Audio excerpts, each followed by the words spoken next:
Bayangkan sejenak, hidup Anda tampak baik-baik saja dari luar, tetapi di dalam kepala ada panggung kecil yang tak pernah sepi.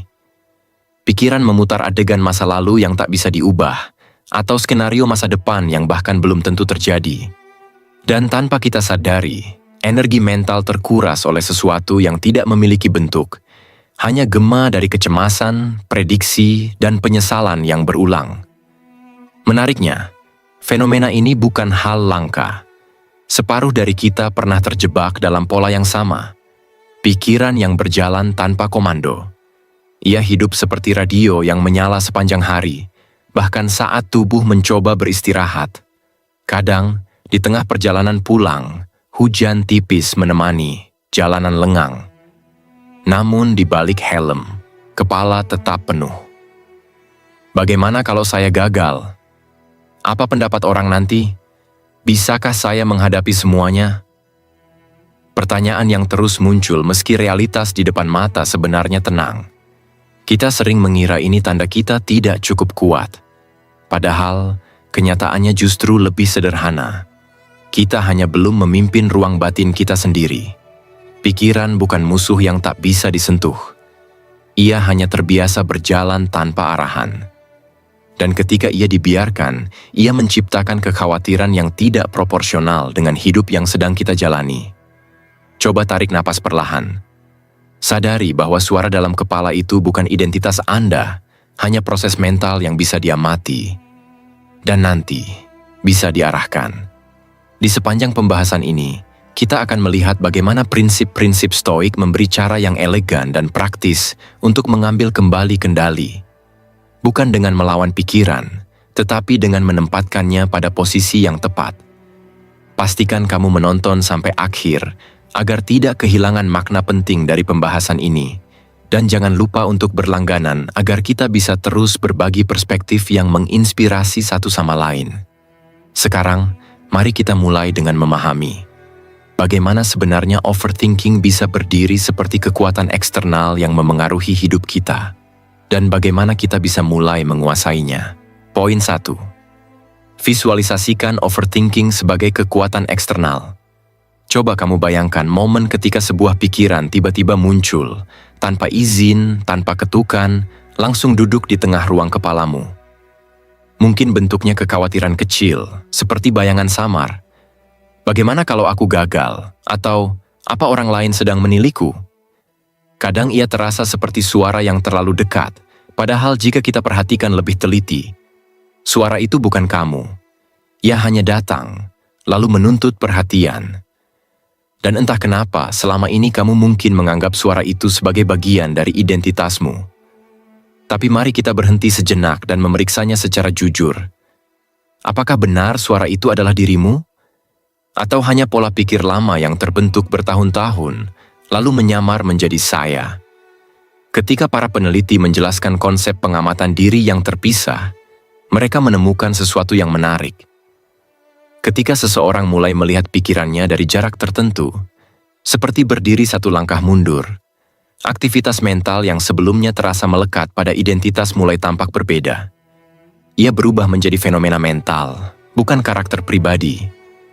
Kecemasan pun menurun, ruang batin terasa lebih lapang. Pikiran yang tadinya menguasai, perlahan menjadi objek yang bisa diamati. Dan disinilah titik baliknya. Jika kamu bisa melihat pikiran, berarti kamu bukan pikiran itu. Coba bayangkan overthinking sebagai sosok asing yang berdiri di sudut ruangan. Dia tidak berbahaya, hanya terlalu cerewet. Ia membawa banyak skenario buruk, menawarkannya seperti brosur yang tak kamu minta. Kadang ia memaksakan diri, kadang hanya berbisik lembut, membuatmu ragu terhadap dirimu sendiri. Tapi setiap kali ia muncul, kamu sebenarnya punya kesempatan untuk berkata dalam hati, "Oh, kamu datang lagi. Baiklah, aku lihat kamu, tapi aku tidak harus mengikutimu." Lalu muncul pertanyaan yang mungkin sudah lama kamu hindari. Apa sebenarnya yang membuat pikiran itu begitu dominan? Ada kemungkinan kamu terlalu cepat mempercayainya. Karena sejak kecil, lingkungan sering menempelkan label seperti kamu pemikir, kamu sensitif, atau kamu terlalu khawatir. Dan tanpa sadar, kamu menyerap semua itu sebagai identitas. Padahal, jika kita lihat dari data riset tentang cognitive diffusion, pikiran negatif cenderung muncul otomatis, seperti refleks. Tidak ada hubungannya dengan kualitas dirimu sebagai manusia. Kadang, kamu mungkin takut. Kalau pikiran ini bukan aku, lalu aku siapa? Tapi justru disinilah kebebasannya. Dengan memisahkan dirimu dari pikiran, kamu tidak kehilangan identitas. Kamu justru mendapatkan kemudi kembali. Kamu mulai melihat bahwa sebagian besar kekhawatiran hanyalah gambaran mental tentang masa depan, bukan fakta. Penelitian tentang perseverative cognition menunjukkan bahwa banyak stres berasal dari memutar ulang skenario yang belum terjadi. Dan di sini kamu punya pilihan. Mengamati, bukan terseret. Bayangkan sebuah contoh sederhana.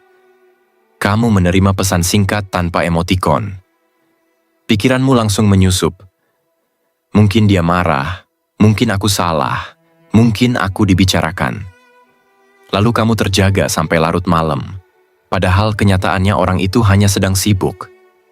Saat kamu memvisualisasikan pikiran itu sebagai karakter terpisah, kamu mulai menertawakan betapa berlebihannya ia. Sekarang, tanyakan pada dirimu sendiri. Jika pikiran itu hanyalah penumpang dalam perjalanan hidupmu, bukankah kamu yang seharusnya tetap memegang kemudi? Renungkan sebentar. Rasakan bagaimana jarak kecil, satu langkah mental saja, bisa mengubah seluruh arah hidupmu. Saya yakin kamu bisa melihatnya.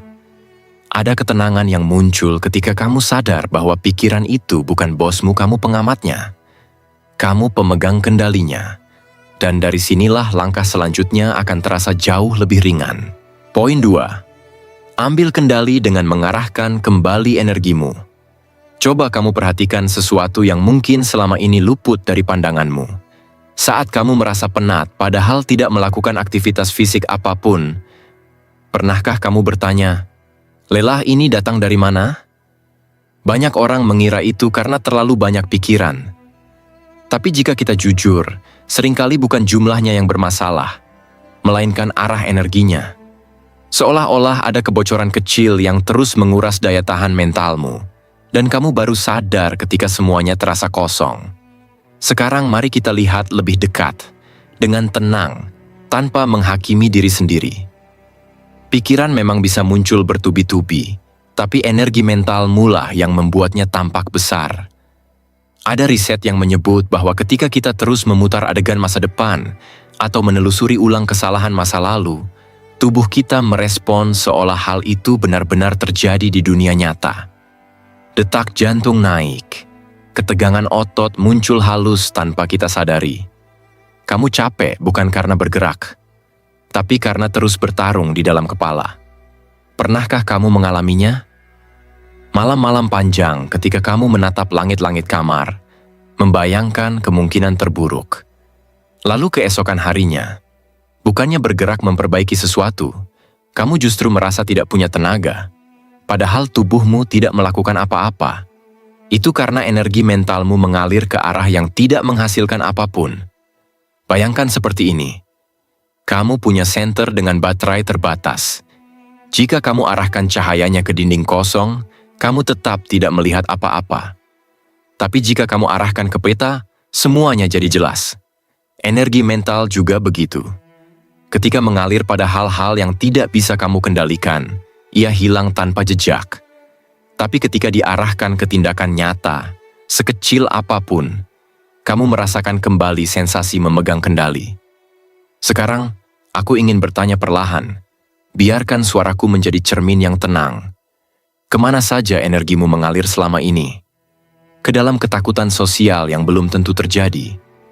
Ke dalam perkiraan skenario yang bahkan tidak kamu pastikan kebenarannya? Atau mungkin ke dalam pikiran tentang hal-hal yang sebenarnya berada di luar kuasamu? Ada kemungkinan lain. Mungkin kamu sengaja menaruh energimu di tempat yang salah karena terasa lebih mudah. Membayangkan hal buruk sering terasa produktif, padahal hanya memberi ilusi bahwa kamu sedang bersiap. Padahal, jika kita melihat datanya, kecemasan yang berulang tanpa arah justru memicu stres fisiologis. Tubuh ikut terbawa ke dalam perang yang tidak nyata. Tenang. Ini bukan tentang menyalahkan diri sendiri. Ini tentang mengenali pola. Dan setelah mengenalinya, kamu bisa memilih ulang. Ambil contoh situasi sederhana. Kamu sedang memikirkan respon seseorang terhadap pesanmu. Kamu ulang-ulang dalam kepala, kamu buat interpretasi sendiri. Kamu kembangkan kemungkinan-kemungkinan buruk saat itu. Energi mentalmu menetes begitu saja. Tapi lihat kemungkinan berikut. Apa jadinya jika energi itu kamu alihkan pada hal yang bisa kamu lakukan, seperti menyelesaikan tugas, membaca satu halaman buku, atau merapikan sesuatu yang tertunda? Efeknya berbeda secara drastis. Kamu tidak hanya mengurangi kecemasan, tapi memulihkan rasa kontrol. Dan mungkin ada perasaan tersembunyi yang jarang kamu akui. Rasa takut mengambil tindakan, rasa takut melangkah karena kamu merasa belum siap. Maka energi tetap aman di dalam pikiran, bukan di dunia nyata. Tapi justru disinilah poinnya. Mengalihkan energi bukan berarti harus melakukan sesuatu yang besar. Terkadang hanya memindahkan fokus ke arah yang lebih masuk akal saja, sudah cukup untuk mengurangi beban mental. Coba renungkan. Jika kamu punya 100% energi mental hari ini, berapa persen yang kamu berikan untuk hal-hal yang sebenarnya tak bisa kamu kendalikan? Dan berapa persen yang tersisa untuk hidup yang benar-benar ingin kamu jalani? Ambil kendali itu kembali, perlahan tapi pasti. Energi mentalmu berharga, arahkan. Jangan biarkan ia bocor tanpa tujuan. Kamu yang memegang kemudinya. Poin 3. Rangkullah ketidakkekalan dan latih kemampuan. Melepaskan. Coba kamu duduk sejenak dan perhatikan bagaimana hidup bergerak tanpa meminta izin dari siapapun. Ada hal-hal yang dulu terasa pasti, tiba-tiba berubah arah. Ada seseorang yang dulu selalu hadir, kemudian perlahan menjauh. Ada harapan yang dulu kamu genggam erat, namun kini terasa menggantung tanpa bentuk. Saat kamu memikirkan itu semua, apakah ada bagian dalam dirimu yang masih menahan? Seolah-olah jika kamu menggenggam lebih kuat, keadaan akan kembali seperti dulu? Di titik inilah overthinking sering tumbuh. Bukan semata-mata karena kita takut, tetapi karena kita menolak perubahan yang seharusnya sudah kita terima. Banyak penelitian psikologis menunjukkan bahwa otak manusia tidak suka kehilangan kendali. Ada bias untuk mempertahankan status quo, bahkan ketika status itu sudah tidak relevan. Dan saat kenyataan bergerak, sedangkan pikiran ingin tetap di tempat, muncullah benturan batin yang melelahkan. Cobalah tanyakan pada dirimu. Berapa banyak waktu yang kamu habiskan memikirkan sesuatu yang secara logis sudah berubah? Berapa banyak energi yang terbuang untuk mempertahankan hal yang tak lagi bisa kamu genggam? Kadang, kita sulit melepaskan. Bukan karena hal itu begitu berharga, tapi karena kita menolak mengakui bahwa sesuatu telah berubah. Ada rasa takut di baliknya. Takut kehilangan identitas, takut kehilangan makna, takut menyesal. Namun justru rasa takut inilah yang membuat pikiranmu terus berputar. Menciptakan skenario-skenario seharusnya yang tidak lagi berkaitan dengan realitas. Jika kita lihat dari sudut pandang stoik, ketidakkekalan adalah bagian dari tatanan alam. Marcus Aurelius mengingatkan bahwa segala hal bersifat sementara, dari kejayaan hingga luka. Dan menariknya, penelitian modern menemukan hal serupa. Resistensi terhadap perubahan justru meningkatkan stres dan ruminasi. Artinya, bukan perubahan yang menyakiti kita, tapi perlawanan terhadapnya. Bayangkan sebuah contoh yang sederhana, namun sering terjadi. Kamu mempertahankan hubungan sosial yang sebenarnya sudah lama berubah. Kamu terus memikirkan bagaimana memperbaikinya, bagaimana agar kembali seperti semula, bagaimana agar tidak kehilangan. Kamu ulang-ulang di kepala, bahkan ketika faktanya dinamika itu memang sudah bergeser. Pertanyaannya, apakah pikiranmu membantu? Atau hanya membangkitkan kecemasan baru setiap malam? Sekarang coba bayangkan kemungkinan lain. Bagaimana jika kamu berhenti melawan perubahan itu? Bagaimana jika kamu mengizinkan dirimu menerima bahwa tidak semua hal diciptakan untuk bertahan lama? Bukan menyerah, bukan kalah, hanya menerima bahwa hidup punya ritmenya sendiri. Bukankah ada sedikit ruang lega saat kamu membiarkan sesuatu berlalu tanpa menahannya terlalu keras? Terkadang, kita menganggap melepaskan adalah kehilangan. Padahal bisa jadi itu cara hidup memberi ruang untuk hal yang lebih sesuai dengan perjalananmu berikutnya. Namun karena pikiran cenderung memutar versi ideal dari masa lalu, kita terjebak dalam ilusi bahwa mempertahankan berarti menang. Padahal faktanya, memaksa yang sudah berubah hanya menguras energi mental, seperti menahan pasir agar tidak jatuh dari genggaman. Coba renungkan dalam keheningan batinmu sendiri. Apa yang saat ini kamu genggam hanya karena kamu tidak siap menerima bahwa ia sudah berubah? Apa yang kamu pertahankan meski secara diam-diam kamu tahu itu tak lagi sejalan? Adakah bagian dari dirimu yang masih berharap dunia mengikuti rencanamu, bukan sebaliknya? Melatih kemampuan melepaskan bukan berarti memutuskan segala sesuatu begitu saja. Ini tentang mengakui apa yang berada di luar kontrolmu, lalu memilih untuk tidak ikut tenggelam di dalamnya. Rasanya mungkin pahit di awal, tapi justru disitulah pintu ketenangan terbuka. Dan begitu kamu mulai belajar membiarkan hal-hal berjalan seperti apa adanya, overthinking perlahan kehilangan kekuatannya. Mungkin kamu akan bertanya, kalau aku melepaskan, apakah aku akan baik-baik saja? Dan jawaban paling jujur adalah, kamu tidak hanya akan baik-baik saja, kamu akan lebih ringan. Karena kamu berhenti melawan sesuatu yang memang tidak pernah bisa kamu tundukkan. Perubahan.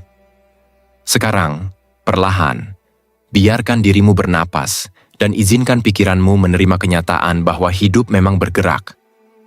Dengan begitu, kamu akan mulai kembali bergerak bersama hidup, bukan terseret oleh pikiran yang takut kehilangan. Poin 4. Ciptakan waktu khusus untuk mengkhawatirkan sesuatu. Pernahkah kamu merasa aneh? Bagaimana kekhawatiran bisa muncul pada waktu yang paling tidak tepat? Saat kamu ingin tidur, ia datang. Saat sedang makan, ia menepi dan berbisik. Saat sedang bekerja, ia menyela. Seolah-olah pikiranmu tidak pernah tahu kapan harus diam. Padahal tubuhmu butuh jeda dan fokusmu butuh ruang untuk bernapas. Coba kamu perhatikan baik-baik, bukan karena kamu terlalu cemas, tapi karena tidak ada batas waktu untuk kecemasan itu bekerja. Disinilah satu kesalahan kecil yang jarang kita sadari terjadi. Kita membiarkan kekhawatiran menyelinap kapan saja, seakan ia punya izin 24 jam tanpa batas. Secara psikologis, kondisi ini disebut perseverative cognition. Pikiran terus aktif memindai ancaman meskipun tubuh sedang mencoba beristirahat. Penelitian menunjukkan bahwa pola ini menguras energi lebih cepat dari aktivitas fisik. Bahkan, sekitar 40% gangguan tidur pada orang dewasa dipicu munculnya kekhawatiran di luar waktunya. Tidak ada struktur, tidak ada pagar, hanya pikiran yang berlarian tanpa aturan. Coba kamu renungkan. Berapa banyak momen hidup yang seharusnya tenang, tapi berubah gelisah hanya karena kekhawatiran datang sembarangan. Saat kita tidak memberi jam kerja untuk khawatir, pikiran menjadi karyawan liar yang masuk seenaknya. Ia bekerja lembur tanpa henti, dan kita sebagai pemiliknya tidak pernah menetapkan aturan. Padahal, banyak riset menunjukkan bahwa memberi waktu khusus 15-30 menit sehari untuk memikirkan kekhawatiran dapat menurunkan intensitas overthinking secara signifikan. Otak belajar bahwa kecemasan punya tempatnya sendiri, bukan berada di setiap sudut hari. Bayangkan seperti ini. Kamu menyediakan sebuah ruangan kecil dalam jadwalmu. Misalnya pukul 18.30 sampai 18.50. Ruangan itu hanya dibuka pada waktu tersebut. Ketika kekhawatiran muncul di luar jam itu, kamu simpan dulu. Kamu tulis singkat di catatan. Kamu katakan pada dirimu, nanti, jamnya belum tiba. Ini sederhana, tapi efeknya dalam. Secara bertahap, sistem sarafmu belajar bahwa kekhawatiran tidak boleh melompat semaunya. Ada batas, ada pola. Mungkin kamu bertanya dalam hati, apa tidak aneh membuat jadwal khusus untuk khawatir? Justru yang aneh adalah membiarkan pikiran bebas mengganggu kapanpun ia mau. Kita biasanya menetapkan jam kerja untuk segala hal, pekerjaan, olahraga, bahkan hiburan. Mengapa kekhawatiran yang paling menguras justru tidak kita atur? Mari kita lihat contoh kecil. Kamu sedang makan malam, tetapi pikiran mulai berbisik tentang pekerjaan yang belum selesai. Tubuhmu sebenarnya butuh ketenangan. Namun pikiranmu berusaha mengambil alih. Dalam momen itu, ada dua pilihan. Mengikuti bisikan itu atau berkata dalam hati, aku akan pikirkan ini pukul 18.45 nanti. Hasilnya berbeda. Kamu tetap hadir di momenmu, sementara pikiranmu punya tempat untuk didengarkan nanti, bukan sekarang. Ada kemungkinan lain yang mungkin tidak kamu akui langsung. Sebagian dari dirimu merasa kalau kamu tidak memikirkan masalah itu sekarang, kamu tampak seperti tidak peduli. Padahal kenyataannya, orang yang bisa menjadwalkan kekhawatiran justru lebih teratur, lebih efektif, dan lebih jernih dalam mengambil keputusan. Kecemasan yang terstruktur tidak menguasaimu, ia hanya menjadi tamu yang datang pada jam tertentu. Namun tentu saja, tidak semua orang cocok dengan teknik ini pada percobaan pertama. Ada yang merasa khawatirnya terlalu besar untuk ditunda. Ada juga yang merasa tidak nyaman menunggu jam tertentu. Itu wajar. Perubahan pola pikir tidak terjadi dalam satu malam. Tapi yang pasti, memberi kecemasan sebuah ruang terbatas selalu lebih baik daripada membiarkannya berkelana bebas. Pertanyaan yang mungkin perlu kamu tanyakan pada dirimu sendiri malam ini. Apakah kekhawatiranku benar-benar butuh perhatian sekarang? Atau bisa menunggu jam yang sudah aku tentukan? Karena ketika kamu mulai mengatur jadwal untuk pikiranmu, kamu sebenarnya sedang membangun disiplin batin, melatih otak untuk menghormati batasanmu, dan dari situlah ketenangan yang lebih stabil mulai terbentuk. Poin 5.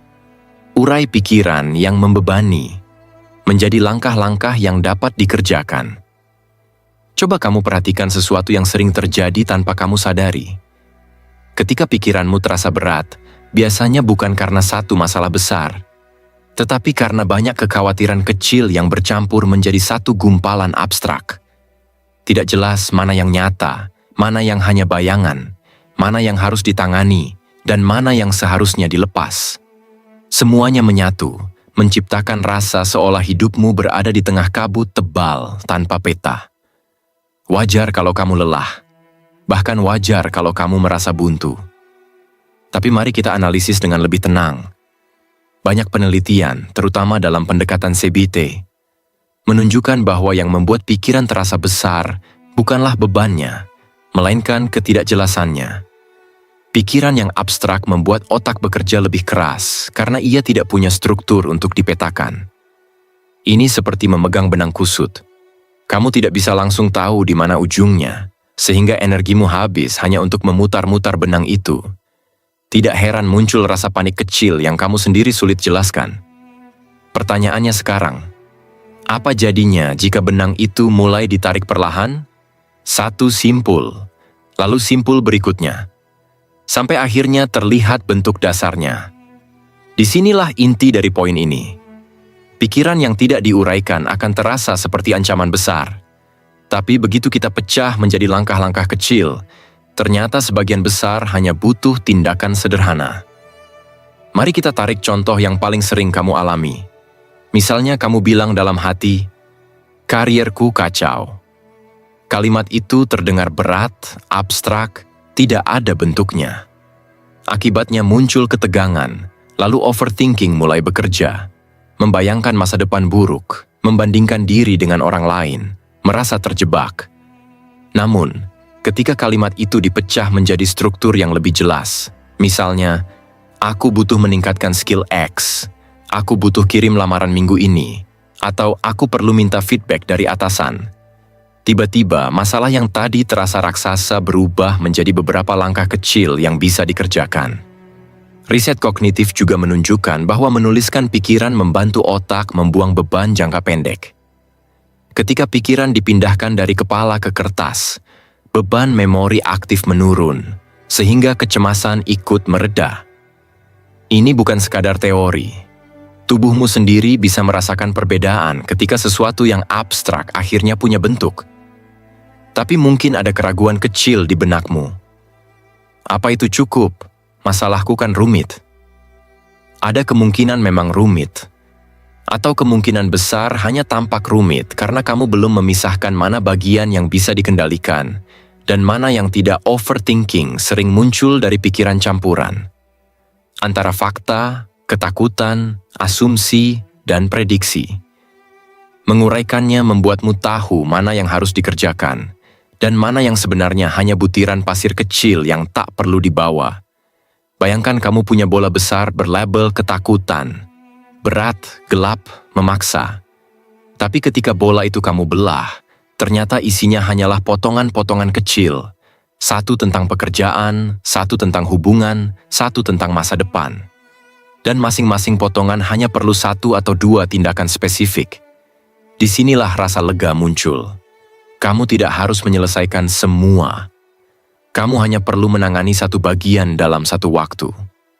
Mari kita bicara jujur. Ada perasaan tersembunyi dalam diri kebanyakan orang saat berhadapan dengan masalah besar. Perasaan takut untuk benar-benar melihat masalahnya. Ketika tidak diuraikan, kita bisa pura-pura tidak melihat.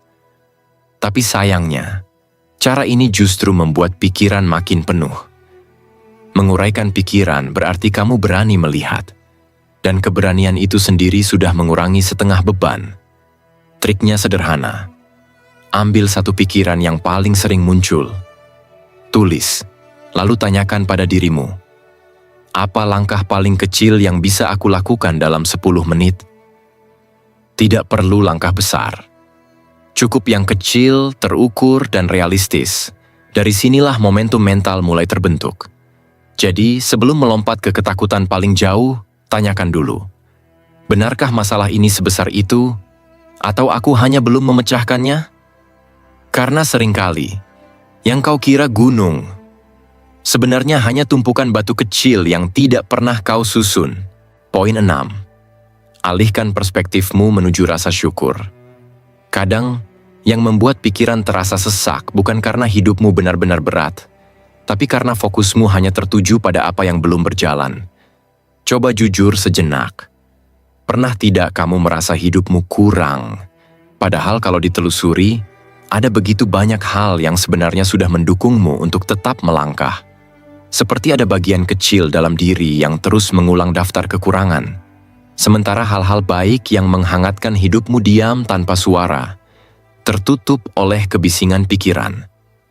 Mari kita telusuri lebih dalam, perlahan. Secara psikologis, manusia memang cenderung lebih peka terhadap kekurangan dan ancaman. Ini bukan salahmu, ini desain biologis.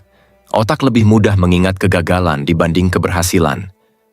Penelitian bahkan menunjukkan bahwa rasa syukur dapat menurunkan hormon stres hingga puluhan %.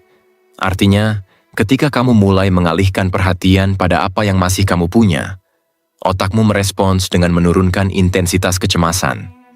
Menarik, bukan?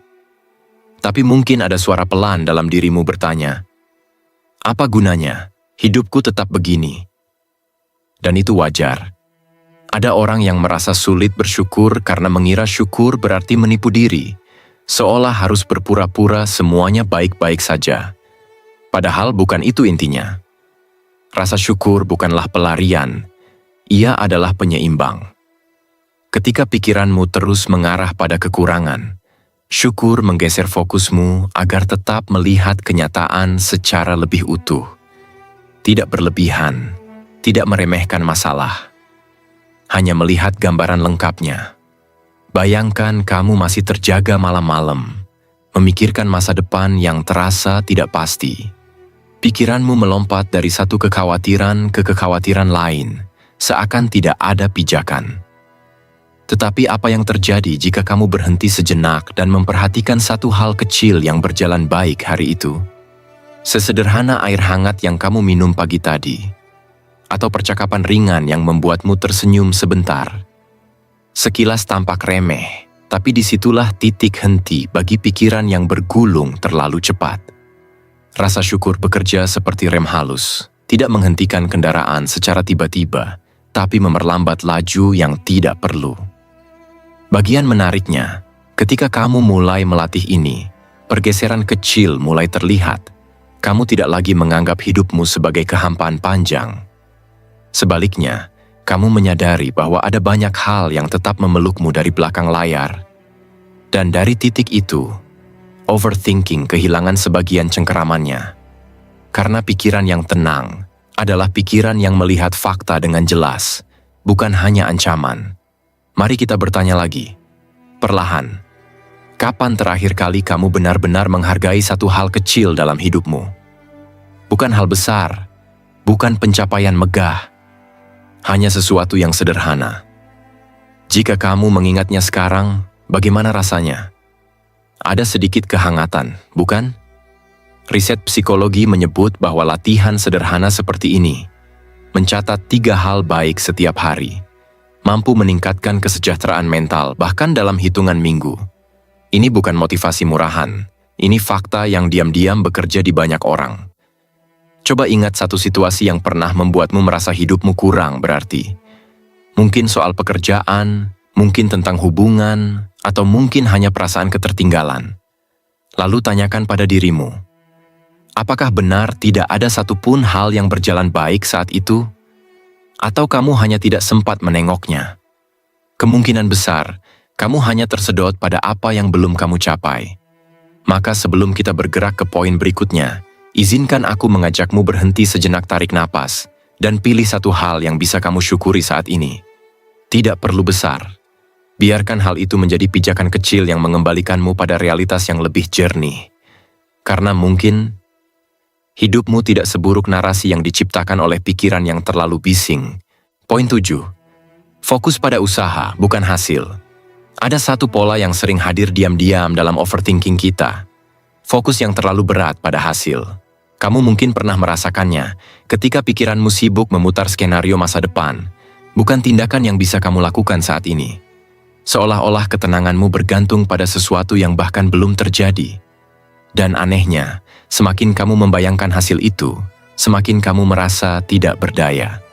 Coba kita kaji secara perlahan. Banyak penelitian menunjukkan bahwa semakin seseorang terpaku pada outcome, semakin tinggi tingkat kecemasannya. Ada data yang menegaskan bahwa kelompok yang hanya berorientasi pada hasil cenderung mengalami stres lebih besar dibanding mereka yang menaruh energi pada proses. Dan kalau kamu perhatikan, ini sangat masuk akal. Hasil selalu melibatkan variabel luar, opini orang lain, kondisi yang berubah, situasi tak terduga. Sedangkan usaha, itu sepenuhnya di tanganmu. Di titik inilah filosofi Stoik menemukan pondasinya. Kendalikan apa yang bisa kamu kendalikan. Tapi mari kita bicara jujur. Mungkin ada bagian dalam diri kamu yang sebenarnya takut terlihat gagal. Bukan semata takut gagal untuk dirimu sendiri, tapi takut penilaian orang lain. Budaya kita sering menekankan reputasi, komentar orang, dan standar sosial tertentu. Tanpa sadar, kita memindahkan pusat kendali ke luar diri. Akibatnya, hasil menjadi beban, bukan tujuan. Dan beban itulah yang memicu overthinking yang panjang. Sekarang aku ingin menanyakan sesuatu dengan tenang. Berapa sering kamu menunda sesuatu hanya karena takut hasilnya tidak sempurna? Dan apa yang kamu rasakan pada saat itu? Biasanya ada rasa sesak, rasa tertinggal, rasa bersalah, namun tidak ada gerakan nyata. Pikiranmu sibuk menganalisis apa yang belum terjadi, padahal tubuhmu tidak bergerak satu langkah pun. Mari kita ubah perspektifnya. Fokus pada usaha bukan berarti mengabaikan hasil, tetapi menempatkan pusat kendali kembali ke tanganmu. Sama seperti seseorang yang belajar setiap hari tanpa terobsesi nilai akhir. Ia mungkin belum melihat hasil langsung, tapi kecemasannya turun drastis karena ia tahu, saya melakukan bagian saya. Menurut riset performa, mereka yang fokus pada proses justru lebih konsisten, lebih adaptif, dan lebih tahan terhadap kegagalan. Karena mereka tidak memaknai hasil sebagai identitas, melainkan sebagai konsekuensi wajar dari usaha. Sekarang bayangkan situasi ini. Kamu seorang freelancer dan kamu takut klien menolakmu. Jika kamu fokus pada hasil, pikiranmu akan penuh dengan pertanyaan. Bagaimana jika mereka tidak suka? Bagaimana kalau mereka memilih orang lain? Tapi ketika kamu mengalihkan fokus ke usaha, hari ini saya kirim 2 proposal. Saya perbaiki portofolio. Tiba-tiba cengkeraman kecemasan melemah. Pikiranmu punya arah, bukan hanya bayangan. Coba rasakan ini di dalam dirimu. Ada rasa tenang yang muncul ketika kamu tahu kamu bergerak, meskipun kecil. Karena ketenangan bukan datang dari hasil yang terjamin, tapi dari kesadaran bahwa kamu mengerjakan bagianmu. Kamu mengurangi ketidakpastian dengan tindakan kecil, bukan dengan memikirkan skenario berulang. Tentu, ada sisi lain yang perlu diakui. Memfokuskan diri pada usaha berarti menerima bahwa ada hal-hal di luar kendalimu, dan menerima itu tidak selalu mudah. Rasanya seperti menyerahkan sebagian kontrol ke kehidupan. Tapi justru di titik itu, mentalmu menjadi lebih dewasa dan stabil. Kamu tidak lagi menuntut dunia untuk selalu mengikuti kehendakmu. Kamu hanya memastikan langkahmu benar. Lalu, tanya lagi dalam hati. Apakah selama ini kecemasanku muncul karena hasilnya buruk? Atau karena aku tidak tahu apa yang harus kulakukan? 2 hal yang berbeda, namun sering bercampur. Mulailah dari hal kecil. 1 tindakan yang bisa kamu kerjakan dalam waktu dekat. Karena saat fokusmu pindah ke usaha, overthinking kehilangan panggungnya. Yang tersisa hanyalah dirimu. Lebih tenang, lebih jelas, dan lebih berkuasa atas arah hidupmu. Poin 8. Latih ketidaknyamanan secara sukarela.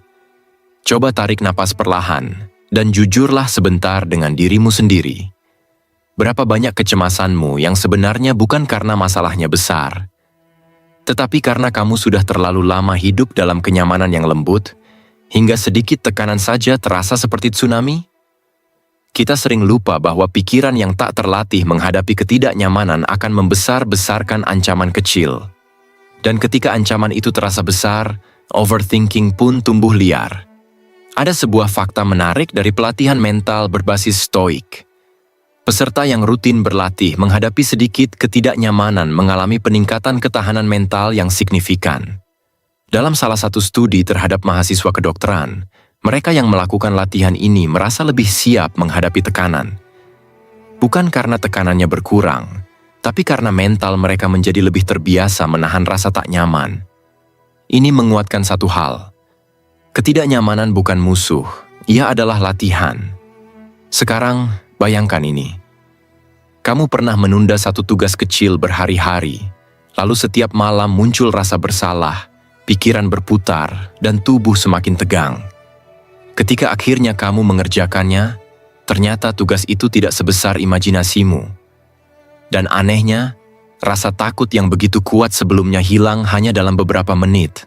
Pertanyaannya, apakah kamu benar-benar takut pada tugasnya, atau pada rasa tak nyaman yang muncul di 5 menit pertama? Kita biasanya memilih jalur aman. Tidak mau presentasi karena takut salah. Tidak mau mencoba hal baru karena takut canggung. Tidak mau memulai karena takut gagal. Namun konsekuensinya adalah pikiran yang makin rapuh. Ketika hidup berubah sedikit saja, kita mudah limbung. Bahkan hal kecil, seperti respons lambat dari seseorang, bisa memicu putaran ketakutan yang tak beralasan. Sekarang coba renungkan. Apa perasaan tersembunyi yang sering muncul saat kamu menghindari hal kecil yang tak nyaman? Mungkin ada rasa malu, takut terlihat buruk, atau takut tidak mampu. Mungkin ada suara kecil dalam batin yang berkata, "Nanti kalau aku gagal, semua bayanganku jadi nyata." Dan ketika kamu menghindar, suara itu semakin kuat. Semakin lama kamu tidak masuk ke ruang tak nyaman itu, semakin besar ia terlihat. Padahal secara objektif, masalah yang sama seringkali tidak sebesar ketakutanmu. Mari kita lihat dari sisi realistis. Ketidaknyamanan kecil adalah seperti beban ringan di gym mental. Jika kamu melatihnya secara rutin, maka ketika kehidupan memberi beban lebih berat, kamu tidak roboh. Teknik ini bahkan punya landasan filosofis lama, premeditatio malorum, mempersiapkan diri menghadapi potensi kesulitan dengan sengaja. Tujuannya bukan pesimis, tapi membuat pikiran lebih stabil ketika hal yang tidak diinginkan muncul. Ini bukan teori kosong, tapi pola yang sudah terlihat dari banyak praktik mental modern. Bayangkan aktivitas sederhana. Bangun 10 menit lebih pagi, berbicara di rapat meskipun gugup, berjalan sebentar tanpa earphone, atau meminta feedback jujur dari seorang teman. Ketidaknyamanan kecil seperti ini memperkuat toleransi mentalmu. Dan ketika toleransi itu tumbuh, overthinking melemah. Karena otakmu belajar. Aku pernah menghadapi ini, tidak seseram itu. Coba tanyakan pada dirimu sendiri saat ini. Hal apa yang sebenarnya kamu hindari padahal risiko nyatanya sangat kecil? Dan jika kamu menghadapinya, apa yang mungkin berubah dalam diri kamu? Bukan dari sisi hasil, tapi dari sisi keberanian dan ketenangan? Mungkin benar bahwa ketidaknyamanan bisa membuatmu takut, tapi bisa juga ketidaknyamanan adalah pintu kecil yang selama ini menuntunmu menuju versi dirimu yang lebih stabil. Dan ketika kamu mulai melatihnya, walau hanya 5 menit sehari, pikiranmu perlahan berhenti melarikan diri dari bayangan yang kamu ciptakan sendiri. Kadang ketenangan tidak datang dari menghindari rasa takut, tapi dari membiarkan diri berdiri sebentar di tengah ketidaknyamanan, dan menyadari bahwa kamu tidak hancur karenanya. Justru dari sanalah rasa berdaya itu lahir. Poin 9. Renungkan kefanaan hidup. Coba diam sejenak, dan rasakan bagaimana waktu bergerak tanpa menunggu siapapun. Kadang kita terlalu sibuk mempertahankan kecemasan kecil sampai kita lupa bahwa hidup ini, pada akhirnya, hanyalah rangkaian momen. Dan setiap momen itu terus berjalan, dengan atau tanpa persetujuan kita. Di titik ini, mungkin kamu mulai bertanya, kenapa pikiran kecil bisa menguasai saya sedalam itu, padahal semuanya tidak bersifat permanen? Ini menarik. Banyak dari kita memperlakukan tekanan kecil seolah nasib hidup sedang dipertaruhkan. Seolah satu kesalahan akan meruntuhkan seluruh masa depan. Padahal, kalau dilihat secara objektif, hidup selalu bergerak. Bahkan rasa sakit emosional yang paling menusuk pun biasanya mereda dalam hitungan minggu atau bulan studi tentang impermanensi menunjukkan bahwa kesadaran akan sifat sementara.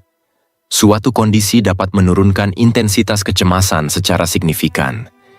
Pikiran yang awalnya tegang bisa melembut ketika kita benar-benar memahami bahwa tidak ada rasa takut yang abadi. Kadang overthinking muncul bukan karena masalahnya besar, tetapi karena kita merasa keadaan ini akan berlangsung selamanya. Kita lupa bagaimana manusia berubah, situasi berubah, relasi berubah, dan versi diri kita pun berubah. Ketika persepsi waktu terasa stagnan, pikiran ikut diam di tempat, seolah kita terjebak dalam ruang tanpa pintu keluar. Dan dari situ muncul frustrasi. Kenapa hidup saya tidak bergerak? Padahal seringkali bukan hidupnya yang mandek, hanya cara kita memandangnya.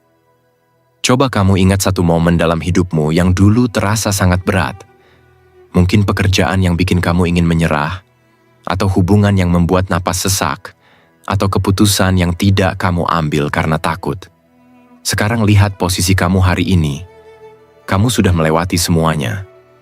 Bukankah itu bukti bahwa banyak ketakutan yang dulu terasa permanen ternyata hanya fase?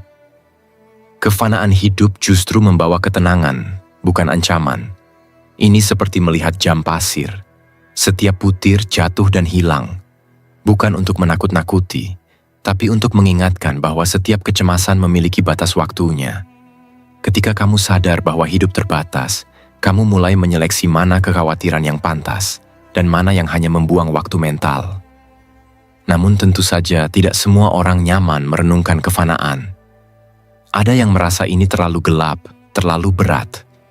Wajar. Pikiran kita terbiasa berpegang pada ilusi permanensi. Karena permanensi memberi rasa aman. Tapi justru ketika permanensi itu diguncang sedikit saja, pikiran panik, tubuh tegang, dan overthinking mengambil alih.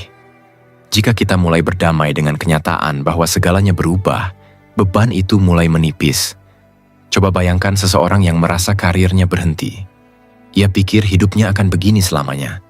Namun ketika ia mulai menerima bahwa segala sesuatu bergerak, ia mendadak melihat pintu-pintu kecil yang sebelumnya terhalang kekhawatirannya sendiri. Mungkin seminggu kemudian muncul peluang baru yang tidak ia harapkan. Mungkin 2 bulan kemudian ada perubahan arah yang justru lebih cocok. Perubahan itu selalu terjadi.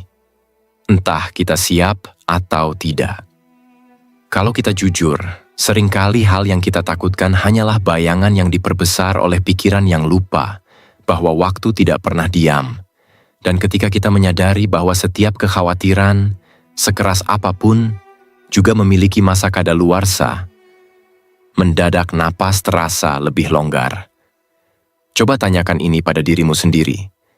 Jika hari ini adalah hari terakhir hidupmu, apakah kekhawatiran yang sedang menguasaimu sekarang benar-benar layak memakan begitu banyak ruang di kepalamu?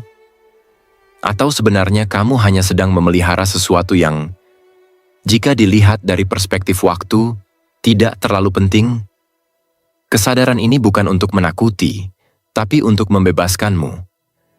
Karena begitu kamu memahami bahwa hidup ini sementara, kamu mulai mengembalikan dirimu ke hal-hal yang benar-benar berarti.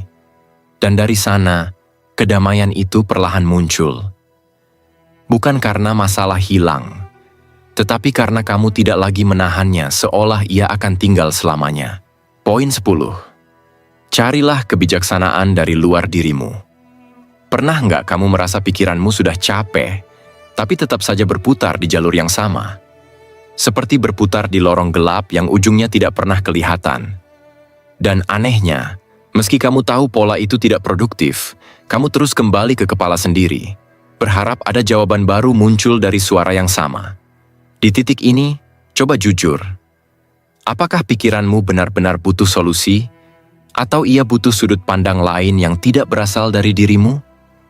Banyak penelitian menunjukkan bahwa saat seseorang hanya mengandalkan logika internalnya sendiri, kecenderungan bias meningkat.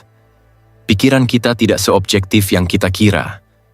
Ada naif realism, keyakinan bahwa sudut pandang kita adalah kebenaran absolut.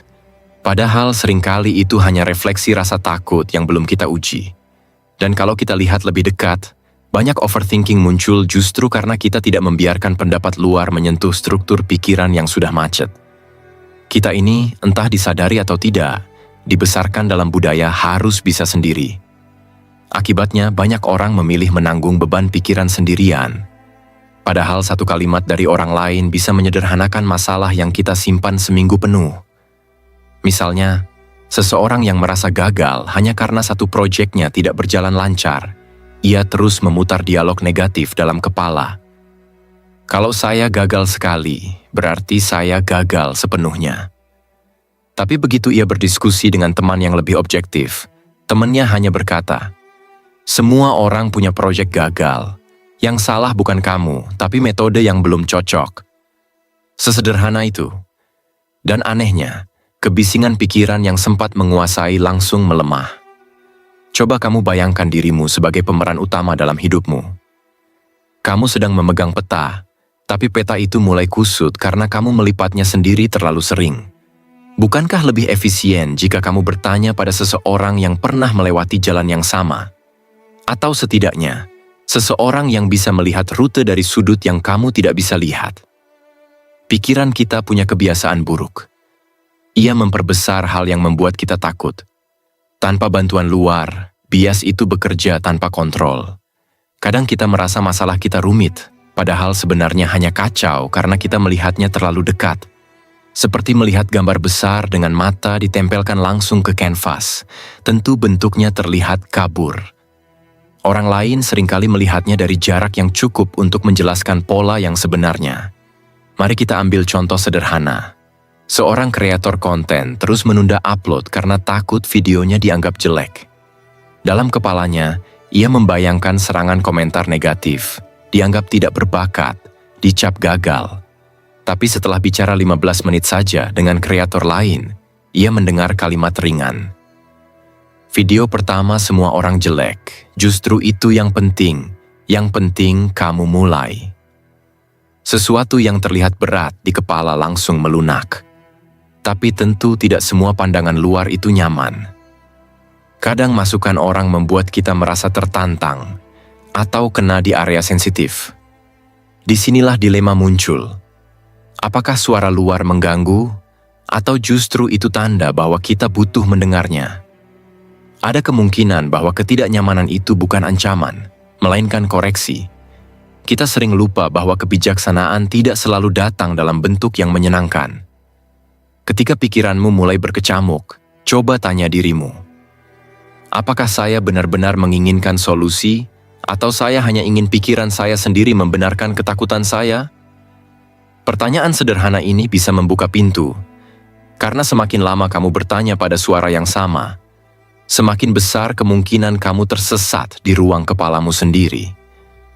Mencari kebijaksanaan dari luar bukan berarti kehilangan kendali.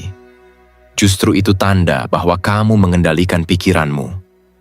Kamu tidak membiarkannya bekerja sendiri tanpa supervisi. Kamu memberi ruang bagi perspektif lain, agar suara dalam kepalamu tidak memimpin tanpa koreksi. Dan kadang, hanya dengan membuka sedikit jendela dari luar, suasana di dalam kepala terasa lebih segar. Jadi, kalau pikiranmu selama ini sering memutar arah dan menyesatkanmu, mungkin sekarang saatnya kamu mendengar suara lain. Bukan untuk menggantikan dirimu, tetapi untuk menyeimbangkanmu. Karena pikiran yang tidak sendirian jauh lebih tenang daripada pikiran yang sibuk meyakinkan dirinya sendiri. Kesimpulan, coba tarik napas perlahan. Dan bayangkan satu hal sederhana. Seandainya kamu bisa merasakan sedikit lebih tenang hari ini, apa alasan yang membuatmu menundanya sampai besok? Kenapa harus menunggu kondisi ideal, padahal hidup jarang sekali memberi kesempatan yang benar-benar sempurna? Pertanyaan kecil ini saja sudah cukup untuk mengguncang cara kita memandang pikiran sendiri. Selama perjalanan dari poin pertama sampai poin ke-10, kamu sudah melihat satu pola yang tidak selalu terlihat ketika kepala sedang penuh.